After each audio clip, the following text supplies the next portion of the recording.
Eyebrow threading proper knowledge आज दे रही हूँ।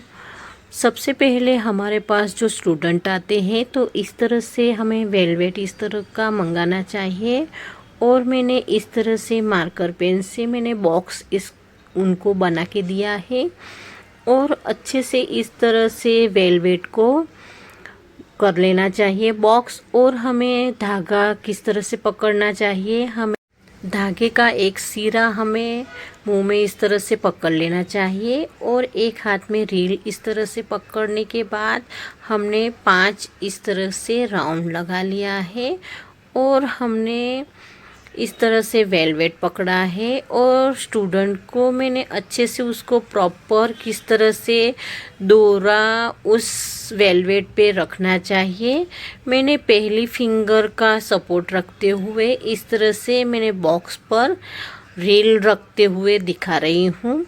हमारे जो स्टूडेंट होते हैं उनको पहली बार आते हैं तो उनको मालूम नहीं होता, तो हमने स्टार्टिंग की थियरी लिखाने के बाद इस तरह से मैं उनको प्रैक्टिस कराती हूँ। अच्छे से इस तरह से प्रैक्टिस हो जाने के बाद उनका हाथ अच्छे से घूमने लगता है।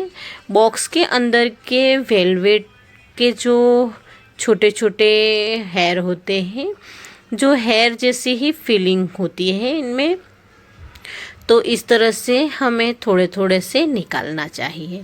अच्छे से दिखाने के बाद हमें स्टूडेंट को बोलना चाहिए कि वो भी करके दिखाए।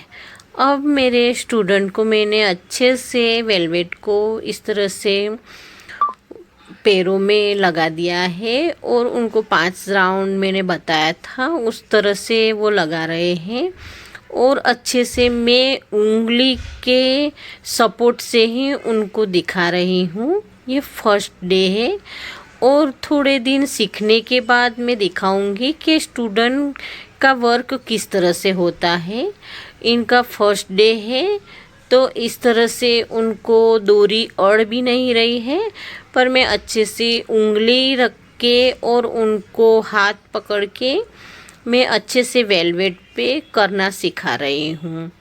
अगर आप भी जो इंटरेस्टिंग है सीखने के लिए या फिर आप पार्लर कर रहे हैं तो इस तरह से आपको आईब्रो में दिक्कत हो रही है तो आप वेलवेट ला के इस तरह से प्रैक्टिस भी कर सकते हैं। आप भी अगर जो पार्लर कोर्स का इंटरेस्ट है तो आप मेरे साथ साथ आप पार्लर का प्रैक्टिस कीजिए। तो इस तरह से आप मुझे करके दिखाओगे तो मैं आपको सर्टी भी प्रोवाइड कर सकती हूँ। यह हमारे स्टूडेंट को अच्छे से नहीं पा रहा है, पर ये तो सीखना है। तो फर्स्ट डे तो सभी का ऐसा ही होता है और वापस से डोरी को लपेट लिया है, पर उनको डोरी में बहुत ज़्यादा ही वेलवेट फंसा लेते हैं तो वो बहुत ज़्यादा हेयर और कपड़ा निकल जाता है। पर हमें ऊपर से अब उनका अच्छे से उनका मेथड समझ में आ गया है। मैंने अच्छे से उंगली पकड़ के दिखाया तो अब उनका धागा अच्छे से चलने लगा है। इस तरह से हमारा आईब्रो का प्रैक्टिस होता है और उनकी थियरी भी होती है। और इस तरह से करने के बाद हमने उनको कौन से फेस पर कैसी आईब्रो करनी चाहिए वो भी मैं सिखाती हूँ। और उन्होंने अच्छे से बॉक्स में से पूरे ही वेलवेट को निकाल लिया है और वो क्लीन हो गया है और हमने अब आईब्रो के शेप के अंदर प्रैक्टिस करना स्टार्ट कर दिया।